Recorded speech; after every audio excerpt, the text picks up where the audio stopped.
অনেক ভালো, বেস্ট ছিল, এটা আসলে বেস্ট ছিল। এখন এটা আমরা একটু দেখবো, মানে ছোট একটা দ্বীপ আর কি, দেখতে সুন্দর। তো আপনারা ভিডিওর মধ্যে দেখতে পাবেন আমরা সেন্ট মার্টিনটাকে এক্সপ্লোর করবো ইনশাআল্লাহ। করে ফেলেছি অলরেডি। করে ফেলেছি, আর অল্প কিছু বাকি আছে। বন্ধুরা, আমরা এখন দারুচিনি দ্বীপের উদ্দেশ্যে যাচ্ছি এই ট্রলারে করে। আপনারা হচ্ছে এই উত্তর দ্বীপ আর কি, উত্তর সাইড আর কি বিচের, এখান থেকে একটু সামনের দিকে আসবেন। এখানে হচ্ছে হুমায়ুন আহমেদের বাড়ি, ওইখানেও যাবো আমরা। এখান থেকে আপনার একটু এখানে আসলেই আপনার হচ্ছে কি এই ট্রলারগুলো পাবেন। পার পার্সন 200 টাকা করে নিয়ে নেয় তারা, আপ ডাউন। আমরা এখন যাবো, আপনাদের মাঝে শেয়ার করবো ইনশাআল্লাহ।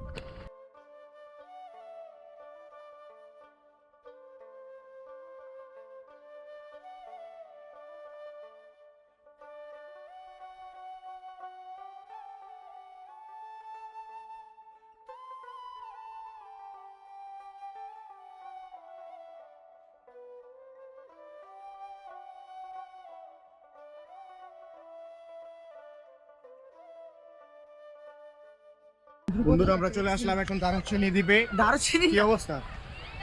দারুচিনি দ্বীপে জি। ও সরি। কি অবস্থা আপনাদের দাদা? দাদা খুবই দারুণ ছিল। অনেক ভালো, বেস্ট ছিল, এটা আসলে বেস্ট ছিল। এখন এটা আমরা একটু দেখবো, মানে ছোট একটা দ্বীপ আর কি, দেখতে সুন্দর। আমরা একটু ঘুরে এবং মূলত আপনারা ভিডিওর মধ্যে দেখতে পাবেন আমরা সেন্ট মার্টিনটাকে এক্সপ্লোর করবো ইনশাআল্লাহ। করে ফেলেছি অলরেডি। করে ফেলেছি, আর অল্প কিছু বাকি আছে, অল্প সামান্য কিছু আর কি, ইনশাআল্লাহ হয়ে যাবে।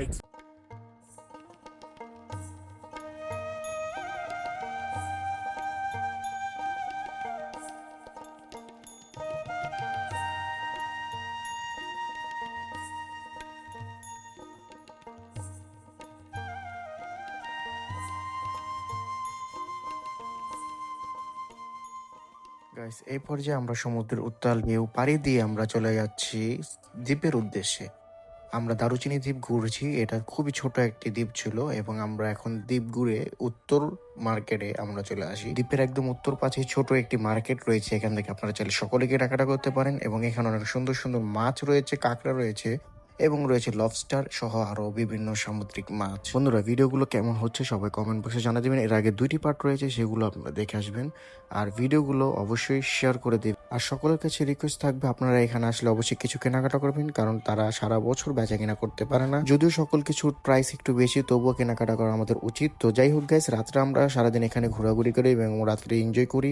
এনজয় করার শেষে আমরা আমাদের রুমে চলে যাই এবং আমরা বারবিকিউর জন্য আমরা যে শাহজালাল হোটেল অ্যান্ড রিসোর্টের মধ্যে বুকিং, তো সেই রিসোর্টে গিয়ে আমরা হচ্ছে রাত্রে বারবিকিউটা সেরে এরপর আমরা রুমের ভিতরে চলে যাই এবং ঘুমিয়ে পড়ি, কারণ পরের দিন আমাদের ছেড়াদ্বীপ যেতে হবে। তো যাই হোক গাইস, ভিডিওটা কেমন লেগেছে এবং ছেড়াদ্বীপের পর্ব খুব তাড়াতাড়ি আসছে, সবাই অপেক্ষা করুন। ভালো থাকেন, সুস্থ থাকবেন এবং সেকেন্ড পার্টের জন্য অবশ্যই সবাইকে দাওয়াত রইল। আসসালামু আলাইকুম, আল্লাহ হাফেজ।